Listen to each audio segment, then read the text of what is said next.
Padre que está en gloria, bendecimos su nombre y le exaltamos en este momento, Padre eterno, porque usted, Señor, es bueno, misericordioso y clemente con todos los habitantes de la tierra, Señor. Gracias por la oportunidad que usted nos ofrece, Señor, de venir a sus caminos y de presentar su palabra como instrumento de gloria, Señor. Gracias, Padre, porque usted nos ha permitido, Señor, el día de hoy venir a exponer otro mensaje más de la palabra de Dios al mundo entero. Gracias, Padre, por cada uno de nuestros hermanos o amigos que nos visitan y que ellos pueden entender la palabra de acuerdo como dice su libro, Señor, sus libros sagrados. Padre Santo, en el nombre de Jesús, le pido que usted, Señor, atienda sus necesidades de todos ellos en el mundo entero, que usted conteste sus oraciones y si están afligidos, consuélelos, Padre. Yo le ruego, Señor, en este momento, que todos ellos sean visitados por su santo poder y que ellos puedan recibir un mensaje divino de parte de usted, Señor. Muéstrese en visión, en revelación, Señor, a todos ellos, porque la gente está esperando, Señor, algo. No del mundo, porque sabemos que no hay nada, pero sí de Dios. Por eso visitan las páginas para ver qué encuentran, Padre. Oh Dios mío, Santo de Israel, vengo delante de su presencia, presentándome como un instrumento bajo su gloria, Señor. Ahora mismo, Señor, pido la dirección suya, la conducción suya, Señor, para dirigir este mensaje, Señor, que es para todos nosotros, Señor, almas vivientes con espíritus vivificantes.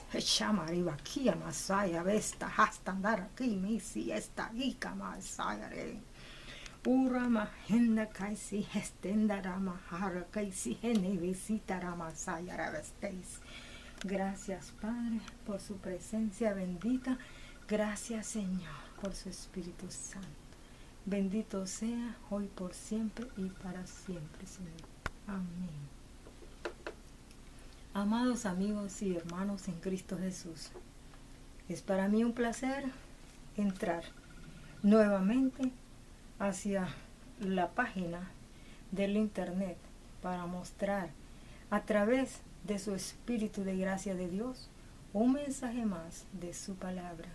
Visitemos pues el libro sagrado de nuestro Dios, la Santa Palabra. Así pues, vamos a entrar al libro de Primera de Corintios.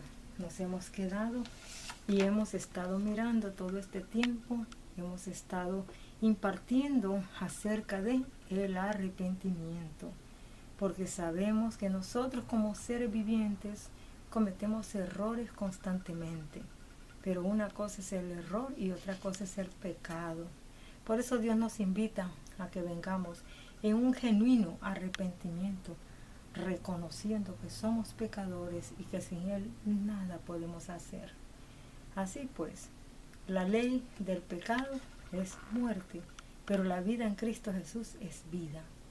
Así pues, amados amigos y hermanos, entramos ya al verso 52, pero antes vamos a entrar al 51 para que entendamos. Y si no podemos entender en el 51, vayamos al 50 ahora mismo, capítulo 15, Primera Corintios. Veamos. Dice: pero esto digo, hermanos, dice el apóstol Pablo, que la carne y la sangre no pueden heredar el reino de Dios, ni la corrupción hereda la incorrupción. He aquí os digo un misterio, número 51. No todos dormiremos, pero todos seremos transformados, vivos o muertos, en Cristo Jesús. En un momento, en un abrir y cerrar de ojos, a la final trompeta. Escuchen, voy a repetir nuevamente. A la final trompeta. Porque se tocará la trompeta. Y los muertos en Cristo serán resucitados incorruptibles. Y nosotros seremos transformados. Los muertos en Cristo incorruptibles y los vivos en Cristo transformados. Amados amigos y hermanos, esta es la palabra y está una cita en 1 Tesalonicenses 4, 15, 17. Vamos a pasar a la cita, pero no queremos desviarnos de lo que es el libro de 1 de Corintios. Pero vamos a ir a Tesalonicenses ahorita mismo. Colosenses, Tesalonicenses, primera, 4:15. Veamos, estamos en segunda.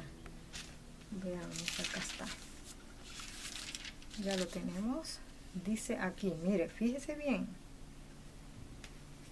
Por lo cual os decimos esto en palabra del Señor, que nosotros que vivimos, que habremos quedado hasta la venida del Señor, no precederemos a los que durmieron, a los que murieron en el tiempo de los apóstoles o a los que murieron en el Antiguo Testamento.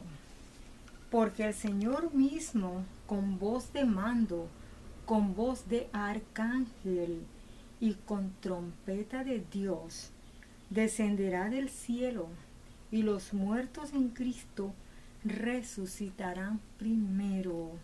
Luego nosotros, los que vivimos, los que hayamos quedado, seremos arrebatados juntamente con ellos en las nubes, para recibir al Señor en el aire, y así estaremos siempre con el Señor. Por tanto, alentaos los unos a los otros con estas palabras. Ahora, veamos, el apóstol Pablo escuchó, miró y atendió la necesidad del pueblo en esa época, porque creyeron que como Jesucristo se había ido, los ángeles habían venido por él y se lo llevaron después de que resucitó, después de 40 días de estar con los discípulos y aún de hacerles de comer, asarles pescado. Él subió y quedó la iglesia inquieta, y la iglesia estaba naciente en ese tiempo. Recordemos que pasó un tiempo y el apóstol Pablo fue el siervo de Dios. Recordemos cómo fue que él fue convertido al evangelio de Cristo cuando él iba camino a Damasco a perseguir la iglesia del Señor, y Cristo se le presentó en aquel momento y le habló. Y ya él ya había resucitado, ya había ido al cielo, pero Dios tuvo que tratar con el apóstol porque andaba persiguiendo a su iglesia que poco tiempo atrás había nacido. Entonces, como Dios es el dueño de la iglesia no son 4 paredes de cemento, eso es un edificio. Pero ciertamente que Dios nos llama que somos un edificio, pero no de concreto, sino somos la iglesia del Señor viviente. Personas que respiran, personas que buscan a Dios, que temen a Dios, que respetan a Dios, que están preparadas para ir en el rapto. Entonces es cuando el apóstol mira la inquietud que está pasando y por eso le dice, hermanos, no se inquieten. El Señor mismo vendrá por nosotros. Los que ya murieron serán despertados y serán transformados, y ellos primero subirán y después nosotros. No se inquieten, Él vendrá, no sabemos cuándo, pero Él viene. Lógico que Él se había acabado de ir en ese tiempo, pero por eso este mensaje, con todas las profecías ya dichas en el Antiguo y en el Nuevo Testamento, profecías que el Señor Jesucristo nos dejó, es cuando nos habla de todos los eventos del mundo, tanto en el tiempo antiguo como del día de hoy. Así pues, amados amigos, es por eso que estoy viendo lo que es 1 Corintios capítulo 15, versos 50, 51, 52, y con una concordancia en 1 Tesalonicenses 4, 15, 17. Así, amados, vamos a continuar ahorita mirando lo que sigue. Veamos, 2 Corintios 10, 12. ¿Qué nos está diciendo?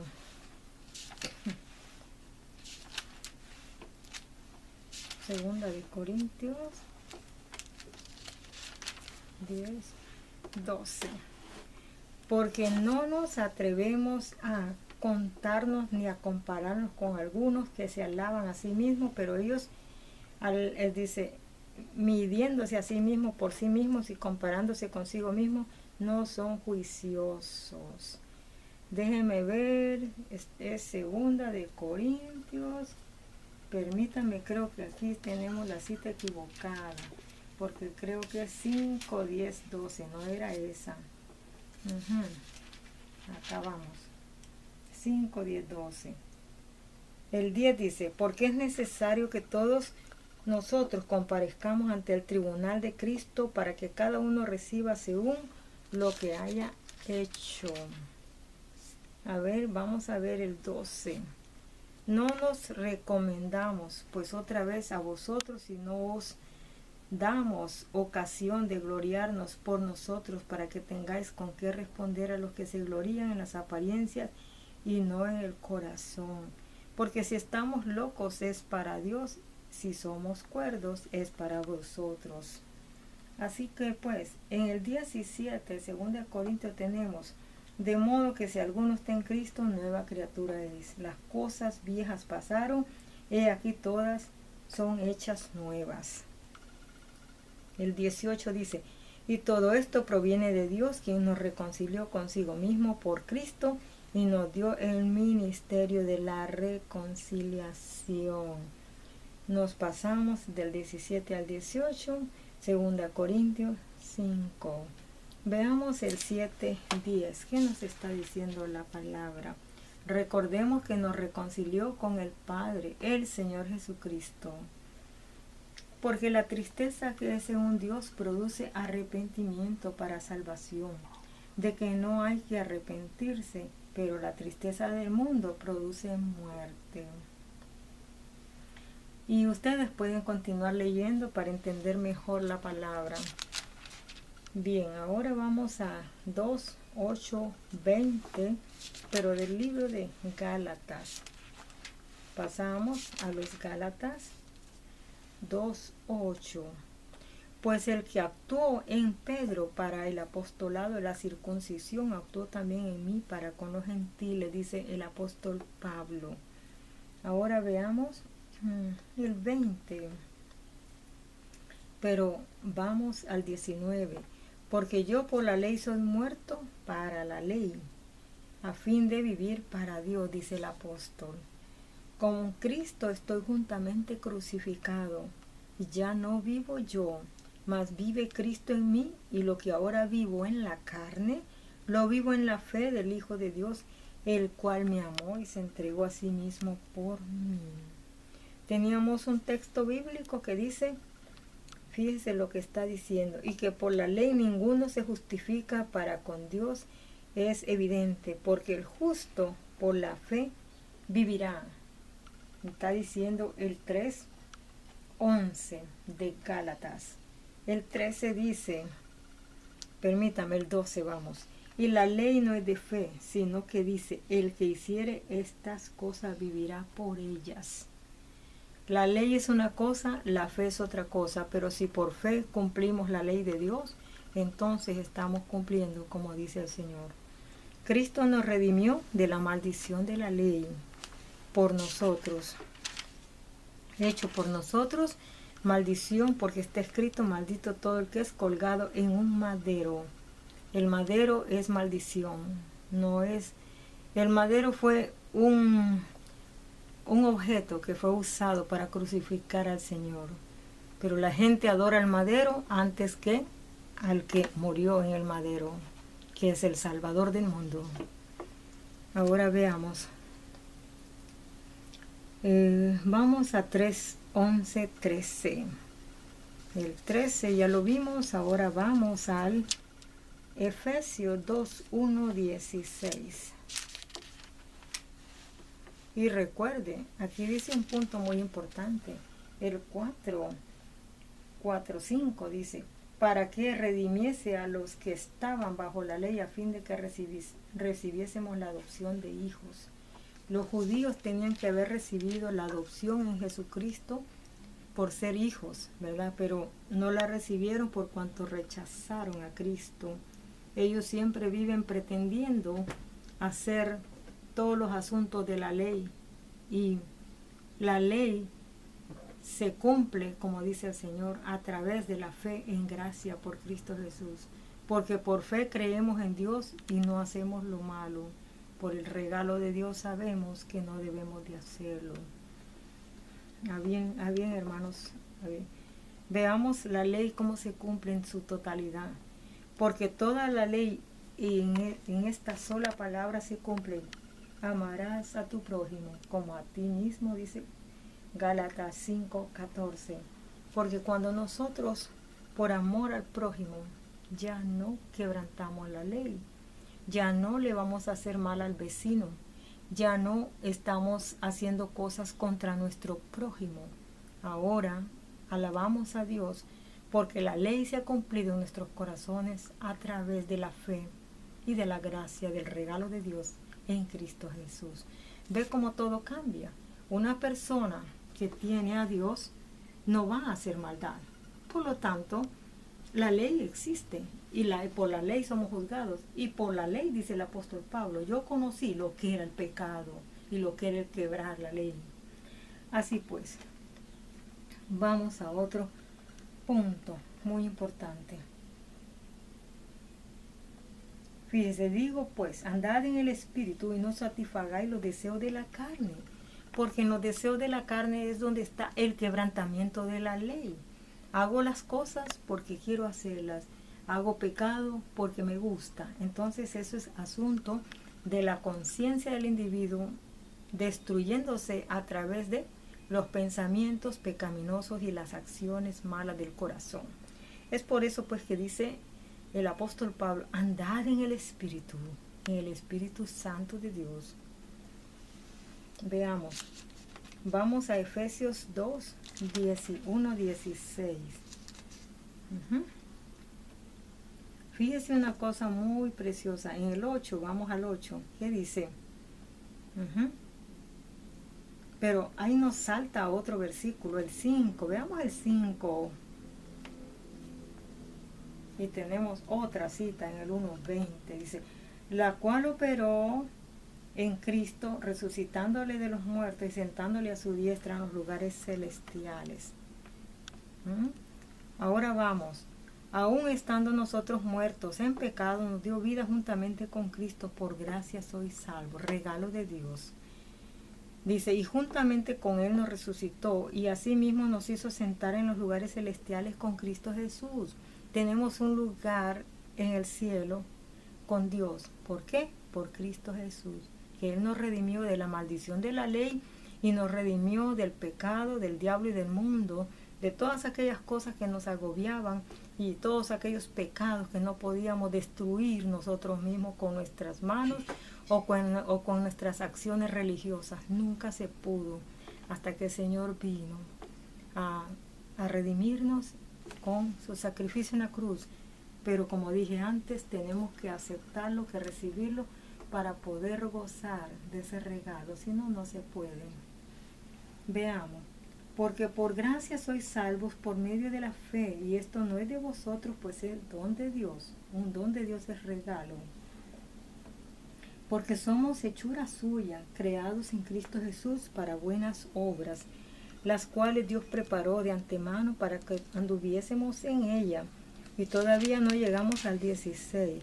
Veamos el 16. Y mediante la cruz reconciliar con Dios a ambos en un solo cuerpo, matando en ella las enemistades. O sea, mediante la cruz, mediante el sacrificio de Cristo, Él unió a los dos pueblos, los judíos y los gentiles, para traerlos hacia Dios, el Padre Celestial. Pero como ellos, unos han aceptado, unos judíos, pero otros no. Entonces es por eso que dice, para juntarlos en un solo cuerpo, en una sola rama, en un rama de olivo, por decir así, porque dice que Israel es el olivo y los gentiles eran el olivo silvestre, el olivo salvaje, que no entendía de razones, sino solamente de otras cosas. Y por eso Dios vino y juntó los dos pueblos, el pueblo judío y el pueblo gentil, a través de Jesucristo. Veamos, fíjese el 4, 5, como dice, un Señor, una fe, un bautismo, un Dios y Padre de todos, el cual es sobre todos y por todos y en todos. Nos está diciendo que nosotros creemos en un Señor Dios, que es Padre, Hijo, Espíritu Santo, un solo Dios verdadero, una fe, una creencia y un bautismo, porque nos bautizamos en el nombre del Padre, el Hijo y el Espíritu Santo, como mandó Cristo. Y dice, y por eso es que todos somos en Cristo y todos somos en el Padre, dice la palabra, para que todos sean uno, como tú o yo, Padre en mí, dice el libro de Juan. cuando Él hace la oración, el Señor Jesucristo, que Él ora, dice, por aquellos